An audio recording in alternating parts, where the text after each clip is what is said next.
Thank you, David. I think we'll move straight on to our next speaker. Our next speaker is Iain Brockie. Iain joined the Scottish Environment Protection Agency back in 2010, and his most recent role in the organisation has been as technical team manager with the Life Smart Waste project for the last 18 months. He's been responsible in that role for leading a team consisting of waste specialists, intelligence analysts and intervention officers to help develop the innovative tools, the new techniques and the approaches that we've been developing. Prior to coming to SEPA, Iain served as a police officer within the then Strathclyde Police Force, which was Scotland's biggest police force.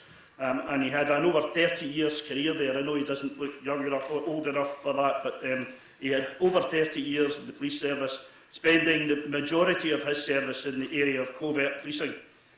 He retired from the police in 2009 at the rank of Detective Chief Inspector in charge of Strathclyde's Police Force Intelligence Bureau.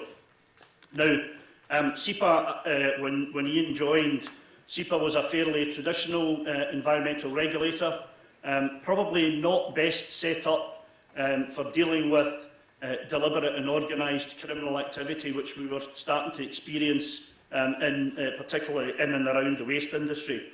And Iain was recruited along with a number of other former police officers, including Willie Wilson, who you heard from earlier. And they didn't just bring skills and abilities around intelligence analysis and investigation. They provided SEPA with a bit of a hard edge and a bit of discipline that the organisation hadn't had previous to that, and it's a stronger organisation for it. So I'll hand you over to Iain Brockie. Thanks, Callum. Good morning, everyone. As Callum says, I'm a retired police officer, and I've been working with SEPA for the last 9 years. Last 18 months of that has been on the Life Smart Waste project, but the project itself has been running for a considerably longer period than that. And so what I intend to do this morning is tell you a little bit about the project itself, where it started from, who was involved, and a bit about our journey and where we're going, and some of the tools and techniques that have been developed during the course of that period. I'll only touch briefly on those because Lorna, who's sitting in the front row, will give a sort of more in-depth presentation this afternoon in terms of some of that work that we've done. That will also involve this afternoon Adrian from National Resources Wales, Eric, who's also sitting in the front row, Cindy Lee, and Sam Lavender to touch on various pieces of work we've done.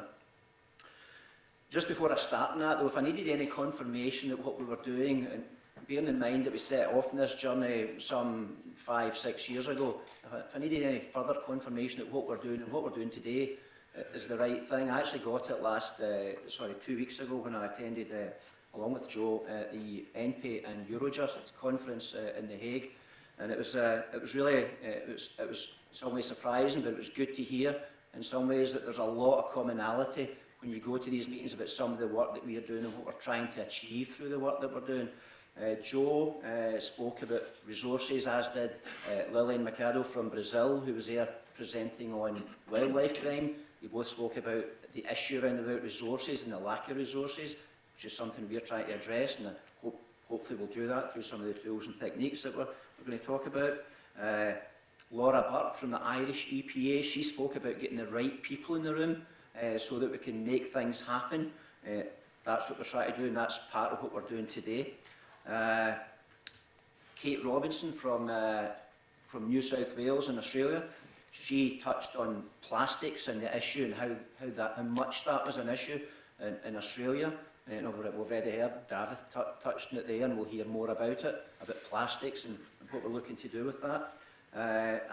And the Chinese delegation that were there, they spoke strongly about the need for this international collaboration and cooperation. So for me, it was really enlightening, and it was a big tick for me to say, you know what, although we started off on this journey some considerable time ago now, we're going in the right direction and we're dealing with the right issues.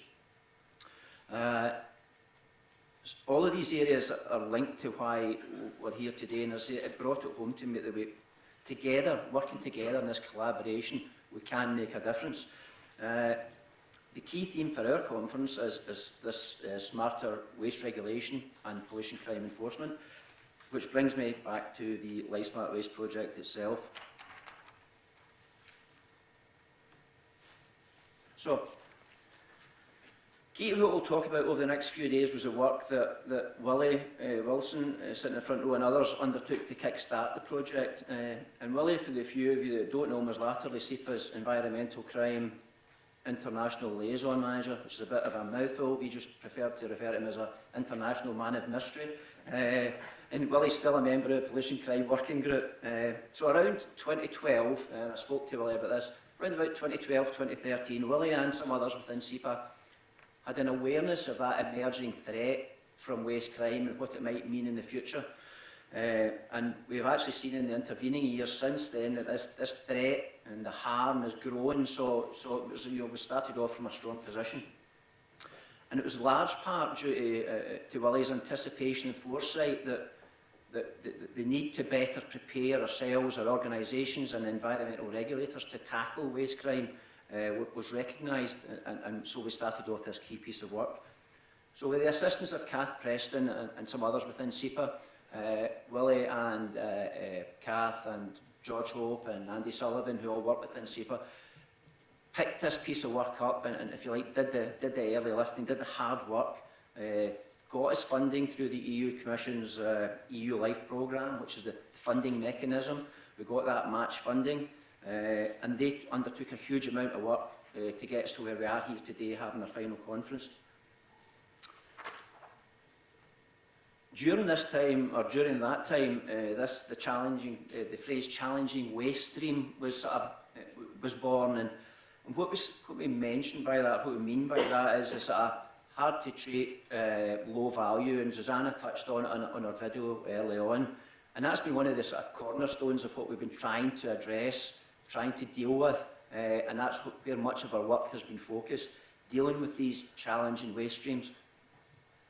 The project was also an early advocate of enhanced collaboration, which anticipated by several years some of the work that's now ongoing, for example in the United Kingdom in the Joint Unit for Waste Crime. They're starting to do some work about how we jointly tackle waste crime with all the relevant agencies getting together, and what that actually means in terms of capacity and resources, etc. And much of our emphasis in the project was round about that early intervention and early stage identification of the vulnerabilities within the chain, if you like, of waste and waste movement, rather than some of the more traditional approaches that we've adopted in the past. We're committed as a project to providing tools to you all to do that, to tackle waste crime, and we're aiming to sort of create this cross-network agency of collaboration. We're still a little way off of that, but we've got to start somewhere, and we're certainly much improved from where we were at the starting point for that. Everyone agrees, and I'm sure we all agree within the room, that working together we're far stronger than working in individual silos. We've been fortunate to have 3 value partners within the project, associated beneficiaries of National Resources Wales, ACR Plus and Brussels Environment, our host today. And I was going to name check you all, but I know I'll forget somebody and I'll upset someone, so I'll just thank you all for your commitment during the course of the project, your unceasing commitment and continued commitment, so thank you for that. I'll say a little bit more about the project objectives in a minute, but to come back to Willie, I really think he saw an opportunity to make a major change, not just a minor change, but a major change in how we tackle waste crime, and he wanted to set us up to do just that, and I say us, I mean all of us. And given his recent retirement from SEPA, I'll take this opportunity just to thank Willie for his vision, commitment, but also the inspiration he instilled in others to take this forward. And what this conference will do is it gives us the opportunity to tell you about the tools and techniques we've developed, and Lorna will do that this afternoon along with some of the others I already mentioned. But it gives you the opportunity to ask us and feed off of our knowledge of what we've developed and how you can use it in your respective areas, because you will be able to use some of the tools that we've developed, absolutely. So, in terms of our objectives, we started off with a very broad and ambitious remit, but we have three main objectives within the project. First off, develop innovative intelligence gathering and analytical approaches to identify and understand significant waste crimes, and that innovation is key to what we try and do in each, and we're trying to do things slightly differently. The tools and techniques which you'll hear about shortly were developed to allow us to better understand the issues within waste crime, but also the gaps in our knowledge and understanding of waste crime, because we don't know it all. We think we do at time, and David touched there on building better capacity through higher quality intelligence and more intelligence. So there are definite gaps there in what we know.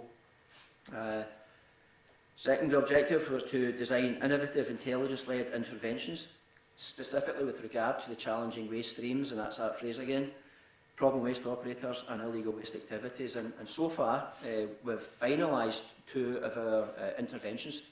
The warehousing one regarding the storage of waste, the hauliers in terms of the movement of waste, and we're still working on the final delivery of the third one, but that's round about brokers and the brokers intervention, and Aid Evans from the NRW will do a bit about that later on today. Third one is disseminate the learning and legacy. Communicate the project results. There's no point in us doing all this work and not telling anyone about it. We need to sell the benefits of the approach, so hopefully we'll get the chance to do that today. And I'll also tell you a bit, just shortly, about how you can get more information on the work we've done. But we're also looking to influence EU policy and legislation where possible, and you'll get an input tomorrow on that, so I won't dwell too much on that, but that's something we'll discuss in a bit more detail. Because we all understand that waste crime is a barrier to any true circular economy, and so we hope that in part we can play our part in addressing this through the project. So I mentioned innovation there, and I like a quote now and again, and this came from a woman that I hadn't heard of previously, but Margaret Heffernan, who's an American entrepreneur and CEO, and told a keynote speaker, and she said that for good ideas and true innovation, you need human interaction, conflict, argument and debate. And we've certainly had that during the course of the project in varying degrees, and even up until yesterday when we were having our final planning session with the majority of this. So, that, for us, this is what innovation is. What we try to do, or why we're doing it, I'll come back to that a little bit later on. At times it would have been easy to give up, and I had a conversation with Willie last week, and at times you think, you know what, this is too hard to solve, it's too big. But it's not, and if we don't try, we're never going to solve it. We need to keep driving, we need to keep pushing, we need to keep trying to do things differently, better, smarter. The project set out to do just that. We'll try new ideas, and you know what, if they don't work, we'll try them again, and we'll try something different. And we found that, and again, I'll touch on that in a minute. Not everything that we tried within the project worked. There are certain things that didn't quite turn out the way we thought they would. They didn't go down the route the way we thought they would. So, not everything worked. So, we've already heard a succinct summary from Callum on the general overview of the project. But for us, we had a number of technical actions, and from those technical actions, there was 16 in number, there was a number of tools developed. Because one of the themes that we had was innovation. So under the innovation theme, we developed a number of tools, and you'll see them there. And as I say, I'm not going to go into them because Lorna will cover the majority, if not all of them. But we covered areas such as financial investigations, horizon scanning, and I've seen some of the delegates in the audience today were part of that horizon scanning process and that horizon scanning workshop. And it really was enlightening. Some of this work was enlightening, and what it told us about emerging threats. And I know we're going to hear a little bit more about emerging threats as we go on, but for that was absolutely fantastic for me, a fantastic piece of work. So, as I say, I'll leave that one to Lorna to cover. So, you'll hear more later on the agenda about these tools, but I'd ask you to consider, when you're hearing about them, where can you use them within your organisation? How can you get the best out of them? How will they help you? Because they will help you. Maybe not used in isolation, used in, when you bring 2, 3, 4, 5 of them together, they start to paint a stronger picture and make you better informed about the issues out there, because there is enough of them. You'll also have the opportunity through question and answer sessions, if we have one at the end of this, if we get sufficient time, but if not, use the breakout sessions. There's myself, Susanna, Willie, Lorna, Eric, any number of us will be happy to answer any of your questions, but I'll also put up some contact details just shortly. So that was one of the key themes, was innovation in designing some of these tools. Second one was collaboration. Doing that today, we've already heard, 52 countries, 6 continents, goodness knows how many different organisations represented in the room. But we also do that on a sort of daily basis through Iain Brockie, our communications officer, who's got a dissemination strategy. So it's key for us that we need to sell, we need to tell.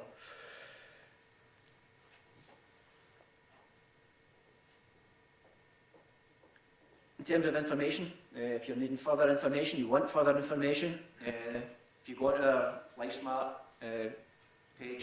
web page, this is what you'll get, this is what it'll look like. You can access the various publications, documentation that has been generated throughout the period of the project.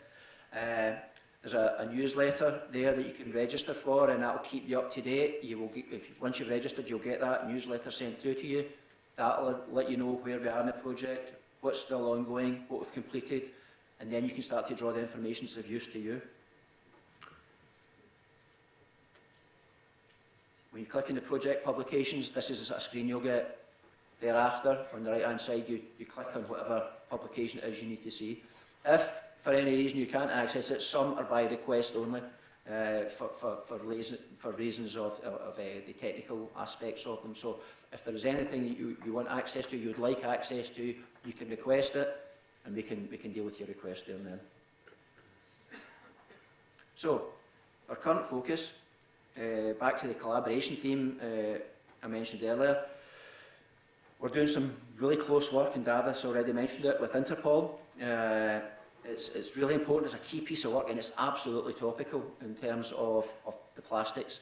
Again, going back to that challenge in waste streams. We're all aware of the general threat from waste plastic, but in terms of the need to have a greater understanding of the specific and strategic threats and the criminal impact, we need to really do some close work with INTERPOL. So that'll take place over the remainder of this year and possibly into the early part of next year. The LifeSmart Waste focus for that is looking at the impact within the EU. INTERPOL's focus will be on the wider global aspects of the issue, and at the end there'll be 2 reports will be compiled and completed. The current position in terms of the plastic, and we see it day and daily on the news now. In the UK, it's the Sky News, Sky Ocean Rescue. I'm quite sure in your own countries, wherever you've come from, there'll be a heightened awareness of the plastics issue, the waste plastics issue, and how we deal with it. And it's not going to go away unless we come up with some strategies that are going to deal with it. And so it'll be really interesting to see, once we've done our research, once we've done our analysis of all the information out there, what it's actually really telling us about the strategic threats from that. We'll get a better understanding, and it'll be available to you. And we'll hear more later in the agenda in relation to this. But we have faced challenges, a number of challenges. Continuity for one, continuity of staff was a major issue within the project. SEPA is going through a change project just now, which impacted on the project itself, LifeSmart Waste project. So we had staff who we would like to have had for the whole duration of the project, but they left early. We had some staff who would like to recruit earlier, but we didn't quite manage that, and then they came and then they left very quickly. So that had an adverse impact on what we were trying to do. In terms of what we have to deliver has to be scalable and transferable across the EU, given that it's an EU project. So in terms of information gathering, intelligence gathering and sharing was a challenge because of the disparate ways that organisations gather, store, share intelligence and information. One of the examples is that we've been developing a cross-border flagging database, and we're piloting it within the UK, or we're about to pilot it within the UK at present. And it's not to share intelligence at the outset, it's to share information about entities who may be of interest to the different environment agencies. But even that has been problematic in terms of getting agreement within the 4 UK environment agencies who are part of this pilot to agree about how we can share information. So if you try and extend that across Europe, that information sharing and gathering and intelligence sharing and gathering is an issue. Another issue is that the disparate structures that we have, there is no one-size-fits-all template for an environmental agency, either within the EU or indeed globally. So that's an issue for us when we're trying to design tools and techniques that others can use. We have to bear in mind that there's different ways that organisations regulate, inspect, enforce. So we had to be alive to that. And again, in terms of the tools that Lorna will touch on, one size doesn't fit all. Learning through doing, we did find that not everything worked for us, as I said. An example was the waste tracking devices. We came up against legislative issues, technological issues and capacity issues when trying to develop that piece of work. So that didn't actually quite take us where we hoped it would. The same sort of went for the communications hub that we've been designing and we use. It was designed with perhaps one thing in mind, but it became something else over the course of time. So we've had to sort of learn almost by trial and error at times, but it's that try and try again, and if it works, it works, and if it doesn't, let's try something else. And also capacity was a huge issue. In terms of having partners trial and pilot some of the work that we have undertaken, we've designed tools and techniques, and for us to get true benefit out of it, we needed them to be piloted, tested, evaluated, criticised, further developed, but that was challenging because what we saw as a project as being perhaps a priority for us. When you go to other organisations, they all have their own, and you all have your own priorities. So for us to try and get buy-in was problematic for us. So, success. What's success for us? Because we're heading towards the end of the project. Well, success is the fact that you're all here today. That's a major plus point in so many different levels. But it's not enough. We need our tools to be piloted, tested, sort of broken, put back together again, possibly further evaluated, improved, used, allow you to use them to prioritise your workload, assist in your decision making, make things a little bit easier, hopefully, and feed into your prioritisation process, and ultimately help us to better understand, tackle and reduce waste crime. That is the contact details that I said I'll give you. That is our web page at the top and our email at the bottom. And the final thought from me is why are we doing this? Why are we here today? Why are we here in all these presentations? And for me, this sort of picture sort of sums it up for me. This could be anywhere.